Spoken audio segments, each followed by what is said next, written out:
Das Areal der ehemaligen Brauerei Warteg in Basel. Die Ultras, 7 Mann vom harten Kern, wollten nur maskiert gefilmt werden. Sie fürchten Repressionen der Basler Polizei. Stimmung angespannt. Das Areal der ehemaligen Brauerei Warteg in Basel. Die Ultras, 7 Mann vom harten Kern, wollten nur maskiert gefilmt werden. Sie fürchteten Repressionen von der Polizei. Stimmung gereizt. Und damit herzlich willkommen zurück auf dem besten Zweikanal von Deutschland, Österreich und der Schweiz. Herzlich willkommen zu einem erneuten kleinen Real Talk Video. Ich mache das so alle 5-6 Monate. Jetzt gibt's wieder eins. Ich habe so das Gefühl, es ist wieder Zeit geworden. Ich werde so ein bisschen Real Talk reden über die letzten Monate, was passiert ist, was bei mir abgeht. Am Ende werde ich ein paar Fragen beantworten. Allgemein muss ich sagen, ist es geil, dass es auf YouTube gerade so ein bisschen diese Bewegung gibt. Da auch Shoutouts an Tim Gabel und Nico. Dass man so ein bisschen ehrlicher redet. Ich fühle das Format, wo sie so durch den Wald spazieren und einfach labern. Genau, ich mache das immer so ein bisschen wieder. Holt euch ein bisschen Popcorn, setzt euch hin, hört einfach zu. Ich habe hier sogar Kerzen angezündet auf ganz, ganz chillig. Und auch ein bisschen romantisch. Genau.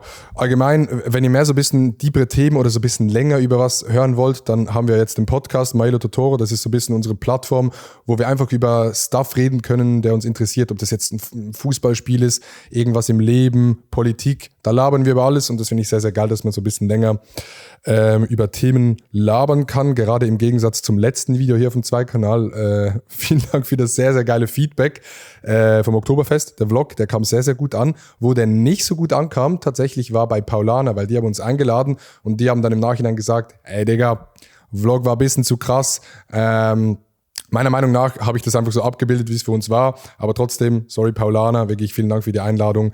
Wir hatten da eine gute Zeit. So. Ja, ich weiß nicht, wo ich anfangen soll. Ich bin heute fertig geworden mit meinem Zivildienst. Ich war ja wieder einen Monat im Zivildienst. Ich muss das jedes Jahr einen Monat machen. Ich glaube, das wisst ihr mittlerweile. Habe ich viel darüber gelabert, viel darüber auch abgezogen, weil ich es nicht so geil fand.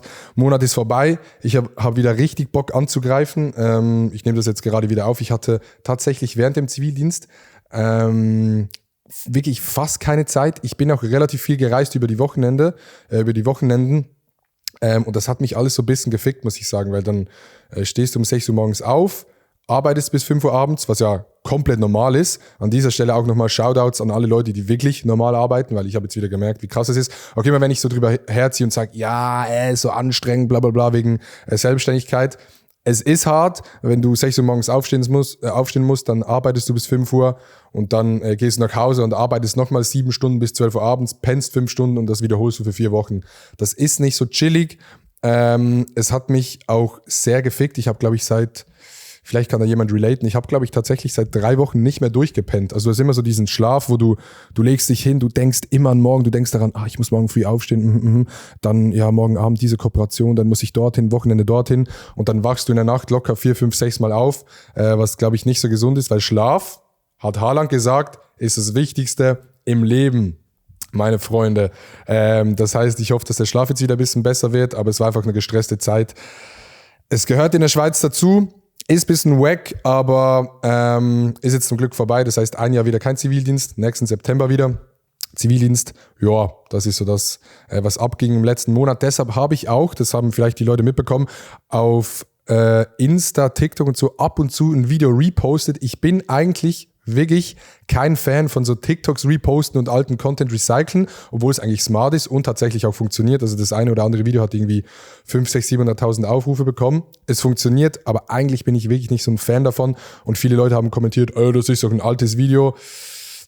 Es hat mich eigentlich schon ein bisschen abgefuckt, aber ich glaube, da kickt einfach, wenn man ganz ehrlich sein muss, so diese Sucht, die Social Media einfach ist, im Sinne von, Digga, ich habe jetzt Zivildienst, ich habe keine Zeit, Videos zu drehen für mich, ich lade jetzt einfach was Altes hoch, dass man so dieses Ding stimuliert von, ich brauche jetzt irgendwie Feedback oder irgendwie sowas, obwohl es wahrscheinlich auch gar kein Problem wäre, wenn man einfach sich hinsetzt und sagt, ich bin jetzt 3 Wochen weg, danach bin ich wieder normal da, wäre höchstwahrscheinlich auch kein Problem, aber zu süchtig an dieser Stelle. Genau, da habe ich ein paar Reposts gemacht, sorry dafür. Jetzt geht's wieder normal weiter. Morgen bin ich in Stuttgart, übermorgen auch in Stuttgart, dann wieder in München bei der Happy Slice Tour. Wird eine geile Zeit und allgemein Oktober ist komplett voll. Wir reden im Podcast noch drüber. Die Bundesstreamer-Spiele von Trimax stehen an. Richtig geil, da mache ich mit. Die No Food Challenge 2.0 steht an. absolut geiles Projekt. Dieses Mal noch viel krassere Gäste. Eli ist dabei, Sidney ist dabei. Jan von den Freerunning-Schlappen, die absolute Legende, Digga, die ich, by the way, vor einer Woche in Basel random getroffen habe. Schaut jetzt gehen raus. Die Legende ist dabei. Dann Ende Oktober ist Malle Closing. Anfang November ist ein Event geplant von mir, wieder auf Twitch, welches richtig geil werden könnte. Ich hoffe, das funktioniert alles so. Und zwischendrin noch 2, 3 andere Projekte, die gemacht werden. Das heißt, Oktober ist schon mal komplett full. Ich bin hyped. Affengeil. Angriff full. Yeah. Genau, so geht's mir momentan. Das heißt, sehr, sehr geschlaucht. Ich hoffe, dass ich bin jetzt zwar wieder 4 Tage unterwegs, hoffe, dass ich dann aber irgendwie ein bisschen runterfahren kann. Wieder so 8, 9 Stunden schlafen. Ist einfach geil, dass man wieder fit ist fürs Leben und für den Tag, sozusagen. Yeah. Genau, das ist so Stand der Dinge bei mir. Für die Leute, die es interessiert hat. Ich weiß nicht, ob es irgendjemand interessiert hat. Aber so geht's mir momentan. Falls ihr das kennt mit dem Schlaf, schreibt's mal in die Kommentare. Und wenn ihr Tipps habt, ein Tipp von mir, der mir ein bisschen geholfen hat, ist, wenn man sich eine Schlafbrille anzieht, also dass man nichts sieht. Heißt das Schlafbrille? Schlafbrille. Ich glaube Schlafbrille, ja.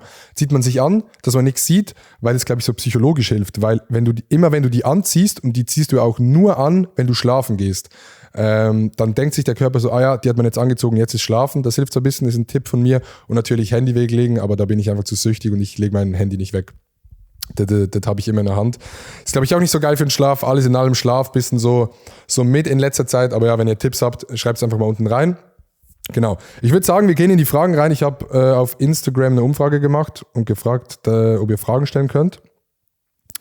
Für ein Zweitkanal-Video, you know what it is. Wie geht es dir, habe ich jetzt eigentlich beantwortet. Flexomix, mir geht's gut, relativ stressig. Kann mich jetzt wieder voll auf alles fokussieren, was sehr, sehr geil ist. Allgemein würde ich sagen, wie geht es mir? Ich bin noch so ein bisschen, ich glaube, das merkt ihr auch, ich mache extrem viel. Ich mache TikTok, Insta, Reels, mittlerweile auch Snapchat. Snapchat richtig geil. Dann YouTube-Videos, Zweikanal-Videos. Ich probiere zu streamen, was leider zeitlich relativ schwer ist. Wir planen Events, ab und zu Musik. Vielleicht kommt musiktechnisch in der Zukunft noch was. Ich habe da 1, 2 Ideen, die ich umsetzen will. Das heißt, ich mache extrem viel. Was mich dabei so ein bisschen stört, ich hätte gern so was, wo ich so sage, ich finde das gerade richtig geil, ob das jetzt vielleicht ein YouTube-Format ist oder irgendwas im Stream oder vielleicht auch TikTok, sag, das ist jetzt mein Ding und ich fokussiere mich jetzt mal ein Jahr, halbes Jahr komplett auf das, weil ich finde so, ich bin so ein bisschen überall, was ich auch geil finde. Ich glaube, deshalb habe ich auch eine relativ geile Community. Küsse gehen raus an alle, dass zum Beispiel so ein Vlog vom Oktoberfest einfach so 60.000 Aufrufe auf dem Zweitkanal bekommt, ist für mich absolut nicht selbstverständlich und richtig geil und das zeigt mir so, dass Leute da sind, die sich irgendwie aus irgendeinem Grund für mich interessieren und das irgendwie geil finden. Genau. Aber das liegt wahrscheinlich daran, dass ich relativ viel mache, aber ich hätte schon gerne noch so ein Ding, wo man sagt, ich will das machen, dafür mache ich das noch viel geiler und kann mich so komplett auf das fokussieren. So ein bisschen. Genau. Cutter ist immer ein Thema. Ich habe Küsse gehen raus an Dave und Luca, die den Zweikanal cutten. Aber ich suche manchmal noch so ein bisschen jemand für TikTok. Das heißt, wenn ihr sowas schneiden könnt, schickt einfach auf Insta was rum. Ich gucke mir das an. Und vielleicht wird sich da ja was ergeben. Genau, so geht es mir. Dann fragt Tim Spani, bist du FC Basel-Fan? Ist eine gute Frage, weil die Leute, die auf Insta immer wieder die Storys schauen, die haben gesehen, dass ich ja vor 4 Wochen in Barcelona war mit dem FC, also mit Spotify und dann beim FC Barcelona irgendwie im Barcelona-Trikot rumgelaufen bin. Letzte Woche beim Oktoberfest waren wir beim FC Bayern-Spiel mit dem FC Bayern-Schal. FC Bayern, Stern des Südens, du wirst niemals untergehen. Oha, Ton getroffen. Habe ich das angehabt.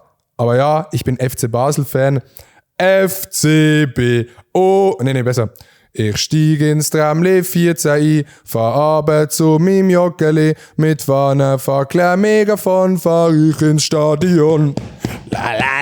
Ja, ich bin im Herzen hier drin Basel-Fan. Ich bin jetzt nicht so ein ultra krasser Basel-Fan. Ich gehe da ab und zu Spiele schauen, verfolge immer, was die machen. Aber ich bin auch offen, irgendwo anders hinzugehen. Also ich bin jetzt nicht so jemand, der sagt so, nur Basel, Digga, und alles andere gucke ich mir nicht an. Ich war zum Beispiel auch beim Spiel RB Leipzig gegen Young Boys, weil ich dort von Red Bull eingeladen wurde. Auch sehr, sehr geiles Spiel gewesen. Genau, ich gucke mir gerne so andere Sachen an, aber so im Herz drin ist mein Club FC Basel und bei dem läuft es momentan richtig scheiße. Affengeile Sache, Grüße gehen raus an alle vom FC Basel. Ihr könnt mich gerne mal einladen dann poste ich auch was. Ich habe die schon oft markiert, nie was gehört. Abgehoben, Digga. Ne, Spaß, Grüße an FC Basel. Es kommen bessere Zeiten auf uns zu. Daniel Wanzi fragt, wie lange brauchst du für ein YouTube-Video? Für die Leute, die es nicht wissen, ich schneide meine YouTube-Videos, also Hauptkanal-Videos, alle TikToks und allgemein alles selber, außer der Zweikanal. Der Zweikanal ist eigentlich das Einzige, was ich nicht selber schneide. Das finde ich auch, Shoutouts, auch an dieser Stelle nochmal an InScope, ich habe ihm da auch geschrieben, der hat eine Story gemacht, wo jemand gefragt hat, yo Digga, wieso schneidest du deine YouTube-Videos noch selber? Und ich finde, er hat da relativ gut drauf geantwortet, im Sinne von, er findet es einfach geil, ein Video zu schneiden und dann versinkt man darin und schneidet das, gerade bei Comedy, und dann findet man ein Meme, das komplett passt, ist einfach ein geiles Gefühl. Und man kann so komplett im Videoschnitt versinken. Ich weiß nicht, ob ich ADHS habe oder etwas in diese Richtung, aber ich bin eigentlich ein richtig aktiver Dude. Ich mache 14 Sachen gleichzeitig. Wenn ich am nächsten Tag Skifahren gehe, dann bin ich nervös, kann nicht pennen. Aber wenn ich Videos schneide und so richtig drin bin, dann kann ich 10 Stunden am Rechner sitzen und bin nur so und mache nichts anderes. Und ist irgendwie so meditativ, es macht Spaß und meine Hauptkanalvideos, die liegen mir am Herzen, sind Unterhaltungsvideos und ich finde, es ist relativ schwer zum Abgeben. Und es macht mir Spaß.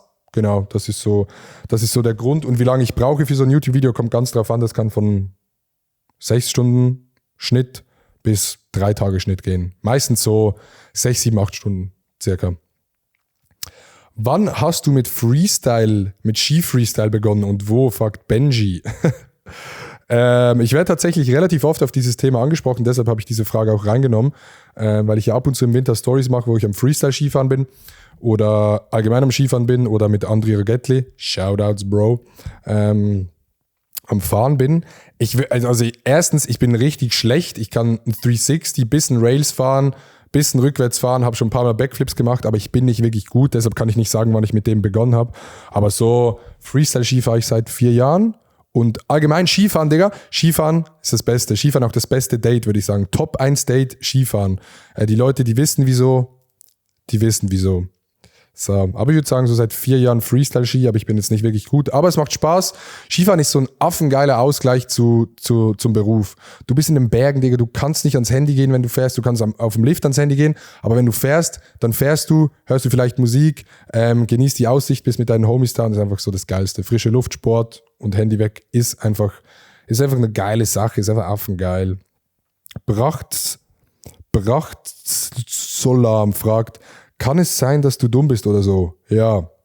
Yannick Man, wie investierst du dein Geld? Leute, ich bin Schweizer, ich bin reich. Denken alle. Ich bin tatsächlich nicht am Investieren, lustigerweise. Ich habe früher mal investiert, als ich noch bei der Bank gearbeitet habe, wo ich meine Ausbildung gemacht habe, weil da mussten wir noch keine Spesen bezahlen für Aktienkäufe, Fonds, bla bla bla. Da habe ich investiert und dann, als ich von der Bank gegangen bin, hatte ich diese Spesen, also muss ich dann diese Spesen bezahlen und habe alles rausgenommen. Was relativ dumm war, weil das war vor 4, 5 Jahren und ich glaube, diese Aktien, ja, da wäre ich schon 600 Euro reicher insgesamt. Ich investiere nicht, aber ich würde gerne, also wenn ihr Investment-Tipps habt, schreibt es gerne in die Kommentare. Ich glaube, man muss sich da einfach mal so einen Nachmittag Zeit nehmen, sich hinsetzen, angucken, wo man investiert, in was man investiert. Man kann ja auch relativ geil einfach sagen, yo, ich will diese Einzelaktien, diese ETFs, diese Fonds, paar Obligationen, bla bla bla. Und dann kann man sagen, man will pro Monat 1.000 Euro investieren und dann wird es direkt so aufgeteilt, wie man das gesagt hat. Genau, das würde ich gerne machen, aber ich hatte irgendwie nie Zeit dafür. Ich muss mich da einfach mal einen Tag hinsetzen, weil ich glaube, es lohnt sich damit auseinanderzusetzen. So, ne? Genau, dann werde ich vielleicht auch mal reich. Wossi, hast du eine Lehre abgeschlossen oder studierst du? Habe ich vorher gerade gesagt, für die Leute, die es nicht wissen, ich habe eine Ausbildung als Kaufmann im Bankbereich, Bankmanager KV, sagt man, glaube ich, in der Schweiz. Das habe ich abgeschlossen, habe da bei der Basel-Landschaftlichen Kantonalbank meine Lehre gemacht. Grüße gehen raus an alle. War eine sehr, sehr okaye Zeit. Hat mir nicht so gefallen, weil ich wusste, dass ich schon etwas anderes machen will. Bin dann direkt zum Radio gegangen, vom Radio direkt zu meinem langen Einsatz im Zivildienst. Der ging 6 Monate in einer Kita und seit dann selbstständig. Das heißt jetzt so ich glaube diesen Januar, seit 3 oder 4 Jahren selbstständig. Seit 4 Jahren. Digga, dieser Januar seit 4 Jahren selbstständig. Holy shit. Und es läuft immer noch nicht. Crazy. Ja, genau. Ich habe eine Lehre abgeschlossen. War für mich gut, so für den Kopf. Ihr müsst selber wissen, ob ihr das machen wollt oder nicht. Ich würde es empfehlen, aber wenn ihr so das Gefühl habt, Digga, das ist gar nichts für mich, dann gibt es sicher auch andere Wege, wie man arbeiten kann oder eine Arbeit lernen kann. Wie oft Sex im Monat oder Woche, fragt Finn. Finn, der kleine Horny Boy. Ich würde sagen, einmal im Monat. Ja. Aber jeden Tag wichsen. Merle, würdest du dich eher als intro oder extrovertiert beschreiben? Das ist ein sehr, sehr gutes Thema, weil ich da auch das Video von Niki, also Niki, der Bruder von Trimax, angeguckt habe. Der hat ein Video darüber gemacht, was ist eigentlich introvertiert sein und was ist extrovertiert sein. Und das hat auch ein bisschen so mein Bild gechanged und ich bin definitiv introvertiert. Was, glaube ich, lustigerweise auch, ich würde so sagen, 75% von allen Content-Creatern, Musikern, Moderatoren sind alles abseits der Kamera relativ ruhige Menschen, die jetzt, außer Mark Eggers und Knossi sind, glaube ich, die einzigen, die kommen auf eine Party und sagen, wo sind die Krüge, die Gläser, ein Prosit. Ja, das sagen die. Ich bin, wenn ich die Leute nicht kenne, sehr, sehr ruhig. Ich taste mich dann so langsam ran und wenn ich es dann gut mit den Leuten habe, dann bin ich auch eher extrovertiert, aber grundsätzlich würde ich sagen introvertiert. Ich bin auch jemand, der braucht seine Ruhe. Ich muss, wenn ich so 2-3 Tage irgendwo war, muss ich einfach mal wieder alleine sein. Ich liebe es auch, alleine zu sein. Ich wohne alleine. Ich arbeite hier, das heißt, ich bin relativ oft alleine, wenn nicht Homies da sind. Ich mag das, ich kann mich selber beschäftigen. Genau, deshalb würde ich sagen, eher introvertiert. Aber ich sehe das gar nicht als schlecht, ich sehe das eigentlich als relativ cool an. Und ich glaube, wenn ich nicht so introvertiert wäre, dann würde ich das alles auch gar nicht machen. Weil wenn ich extrovertiert wäre, dann würde ich rausgehen, irgendwas mit Homies machen und gar nicht hier drin sitzen und irgendwelche Videos drehen. Genau. Und man muss auch sagen, dass Introvertiertsein gar nichts damit zu tun hat, ob man jetzt irgendwie gut singen kann oder performen kann oder so. Da geht es ja mehr um, wie viele Reize nimmt das Gehirn auf. Und wenn du viele Reize aufnimmst, also wenn es laut ist, du hörst viel bla bla bla, dann bist du ja schon von den Reizen so überflutet, dass du eher ruhiger wirst und nicht noch irgendwie selber so die Reize suchst, dann bist du introvertiert. Und wenn dein Gehirn eigentlich einen Reizmangel hat, dann bist du jemand, der eher auf Leute zugeht, redet und so, dann bist du extrovertiert. Genau, hier kurz der Psychologie-Experte gespielt. Der psychologische Boss. Glukas Brut. Hast du schon einmal mit Landwirtschaft Erfahrung gesammelt? Ich habe Farm Life Simulator 2011 gespielt, bestes Spiel. Und lustigerweise, mein Dad ist gelernter Bauer. Ich habe bis vor einem halben Jahr noch in einem Bauernhaus gewohnt, das umgebaut wurde. Da sind keine Kühe mehr drin oder so, aber war ein altes Bauernhaus. Meine Eltern machen jetzt, also mein Dad arbeitet nicht mehr als Landwirt, die machen jetzt, meine Eltern zusammen Wein. Die produzieren Wein und Schnaps. Meine Mom hat einen Blumenladen, mein Dad ist noch so Ingenieur. Das heißt, ich habe auch viel als Kind in den Weinreben mitgearbeitet, Reben geschnitten, Trauben gepflückt, dann die zur Presse gebracht und jetzt noch ab und zu sehr, sehr selten, aber ich bin da wirklich nicht so begabt. Mein Bruder ist da begabter. Aber ja, das heißt, ich habe durchaus Kontaktpunkte zur Landwirtschaft gemacht. Vor allem, mein Dad hat viele Homies, die Landwirte sind. Und wir gehen manchmal zu denen, haben Ostern bei denen gefeiert oder das Patenkind von meiner Mom ist Tochter von einer Bauernfamilie. Und die haben wirklich noch Stallkühe, alles. Und glaubt mir, Bauern sind actually die lustigsten Menschen, die es gibt. Die haben einen extrem harten Job, müssen um 6 Uhr aufstehen, die Kühe melken, dann Felder, dann schlechtes Wetter, dann geht die Ernte kaputt. Das ganze Jahr. Können sehr, sehr selten Urlaub machen, aber das sind irgendwie, obwohl die das alles haben, die chilligsten Menschen und auch die lustigsten Menschen, die strahlen einfach so eine Fröhlichkeit aus. Deshalb Grüße gehen raus an alle Landwirte. Ja, Dig, Burf, genau. Ich werde Landwirt. Juliane Schwarz, deine 3 besten Freunde, Freundinnen auf süß. Okay. Ich will jetzt nicht so sagen, so, das ist mein bester Freund oder das sind meine besten Freunde, aber die Leute, mit denen ich eigentlich so am closesten bin, grundsätzlich momentan, Paulo Muck, Shoutouts, Yoshi aus Basel, das sind Yoshi und Sandro, das sind 2 Homies aus der Schweiz, die nicht in der Öffentlichkeit stehen, sind meine besten Homies hier, mit denen mache ich viel. Yoshi war schon oft in Videos, das ist der so Flips macht. Also Paul, Yoshi, Sandro, Niki, würde ich sagen, ja.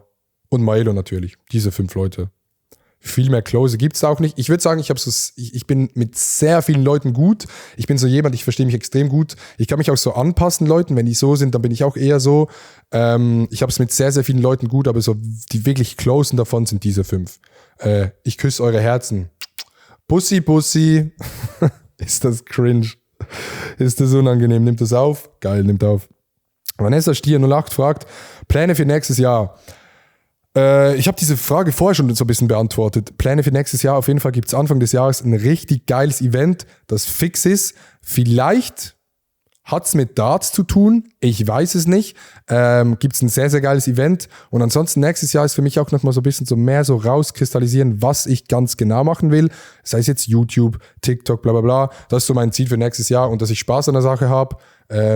Etwas Neues ausprobieren. Ich bin sehr, sehr großer Freund von Neuem ausprobieren. Vielleicht Musik zu machen, ein Album zu machen. Ich habe da so eine kleine Idee, aber alles ist halt so eine relativ anstrengend. Man kann nicht alles umsetzen. Ich habe sehr, sehr viele Ideen, will die umsetzen und viel unterwegs sein.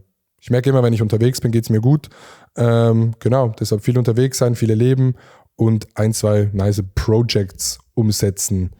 Vielleicht auch eine Kleidermarke. So, Chan12, zufrieden mit deinem Tesla. Für die Leute, die es nicht wissen, ich fahre einen Tesla Model Y Long Range und ich bin komplett zufrieden. Das Ding hat eine geile Range, in der Schweiz perfekt. Ich komme von A nach B mit einer Ladung easy. Es ist elektrisch, was besser ist für die Umwelt. Aber diese Lithium-Batterien, die sind voll schlecht zum Entsorgen. Ja, aber es ist immer noch besser als Verbrenner, so grundsätzlich, unterm Strich. Ich bin sehr, sehr zufrieden, wenn ihr was sucht, das so krass luxuriös ist, so Mercedes S63 AMG, bla bla bla, dann ist ein Tesla wahrscheinlich nichts für euch. Das ist halt schon, ist jetzt nicht das teuerste Auto, ist auch nicht das günstigste. Ich habe, glaube ich, 68 dafür bezahlt. Okay, es ist teuer, aber es ist jetzt nicht so vergleichbar mit so einem Auto, das so Luxus hat und Lichter innen und bequeme Sitze, bla bla bla. Für mich ist es das perfekte Auto, es ist sportlich, ich finde, es sieht affengeil aus. Immer wenn ich einen Tesla Model Y sehe, denke ich mir einfach, Digga, bestes Auto.